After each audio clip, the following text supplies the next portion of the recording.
Oke, jadi sudah ada semua ya. Febriska. Hadir, Pak. Kemudian Ezra. Hadir, Pak. Febri.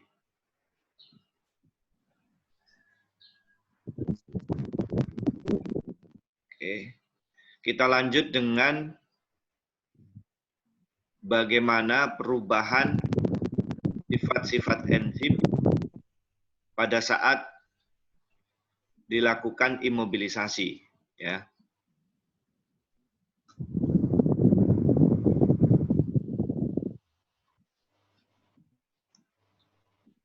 Oke, kita lanjut. Ya. Jadi ternyata enzim yang dilakukan imobilisasi itu aktivitasnya tidak sama seperti enzim yang tidak dilakukan imobilisasi. Ya. Tentu dengan berbagai kelebihan dan kekurangan, sebagaimana yang sudah saya jelaskan di awal, gitu ya. Nah, jadi kalau Anda nanti penelitian tentang imobilisasi enzim, salah satu parameter penting yang harus ada adalah aktivitas. Ini adalah parameter penting. Ya. Jadi parameter aktivitas ini yang menunjukkan berapa aktivitas enzim setelah dilakukan imobilisasi. Maka ini merupakan parameter yang paling penting. Karena kalau kita melakukan imobilisasi dan ternyata hasilnya tidak bagus atau enzim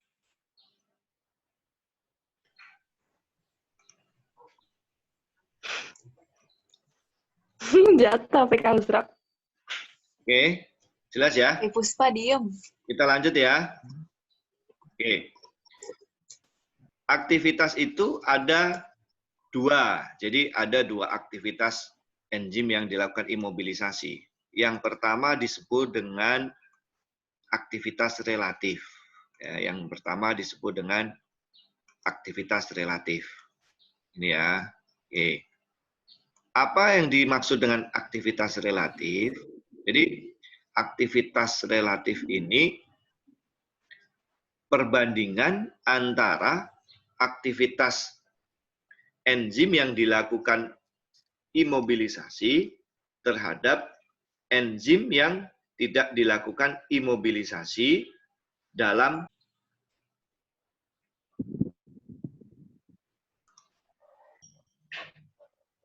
Screen-nya nggak muncul, Pak. Oke, sekarang udah muncul ya. Kayaknya jaringannya tidak mendukung. Sinyal. Ya, sinyal. Atau kuotanya yang habis ya. Oke.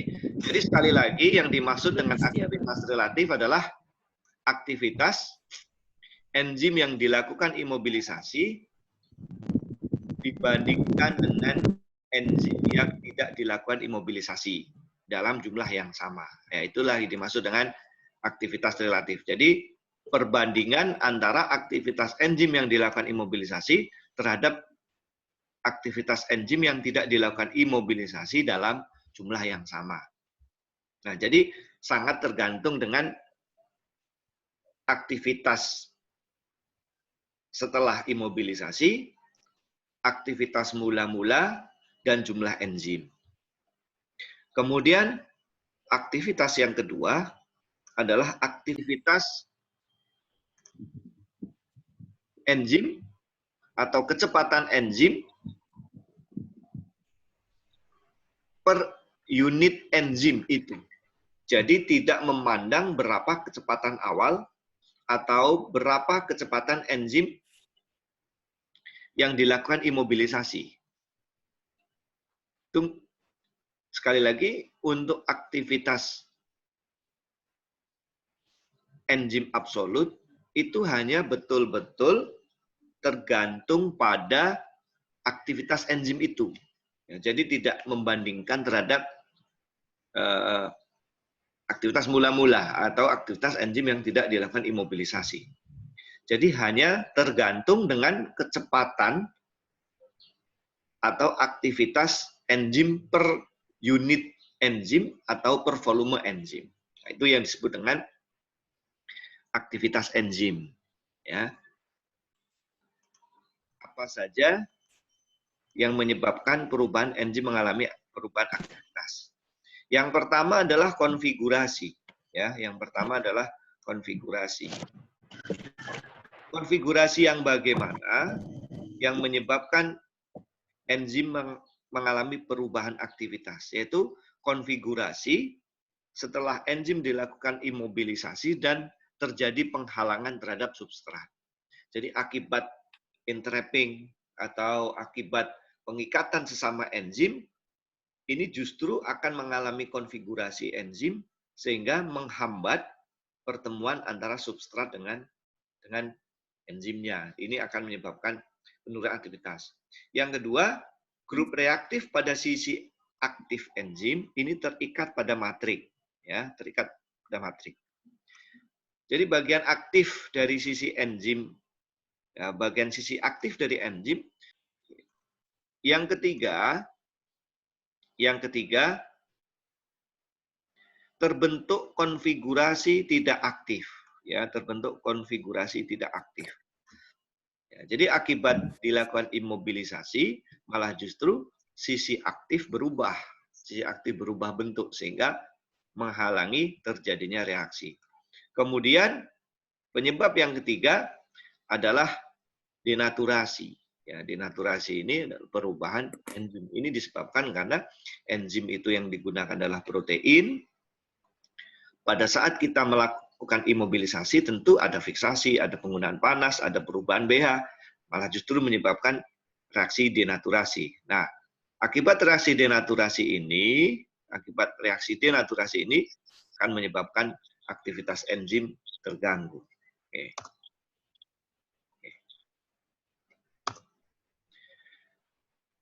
Yang kedua, kalau tadi parameter aktivitas,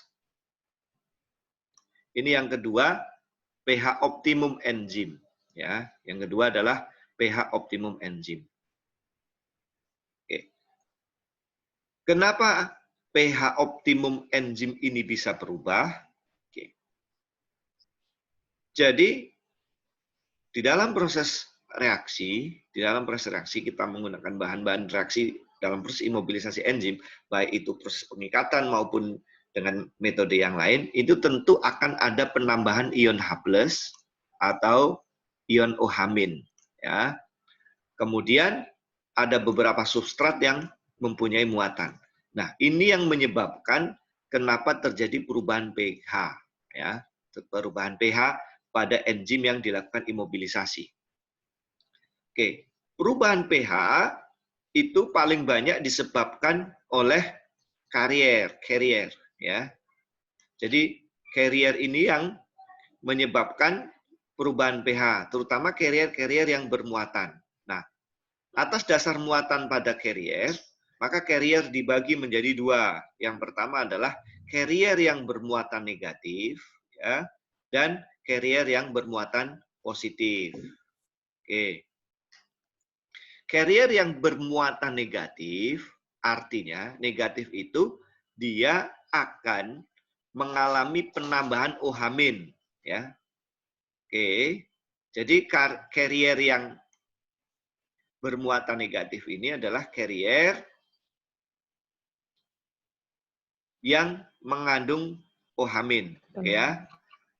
Oke, saya ulangi. Oke. Akibat adanya carrier yang bermuatan negatif itu artinya dia memiliki jumlah OH-, ya. Jumlah OH- yang banyak. Itu artinya carrier yang bermuatan negatif, ya.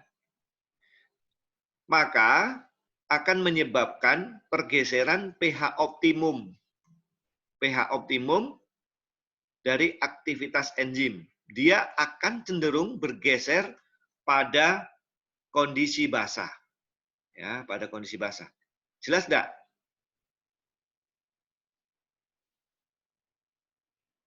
Oke, bermuatan negatif. Ya, carrier yang bermuatan negatif.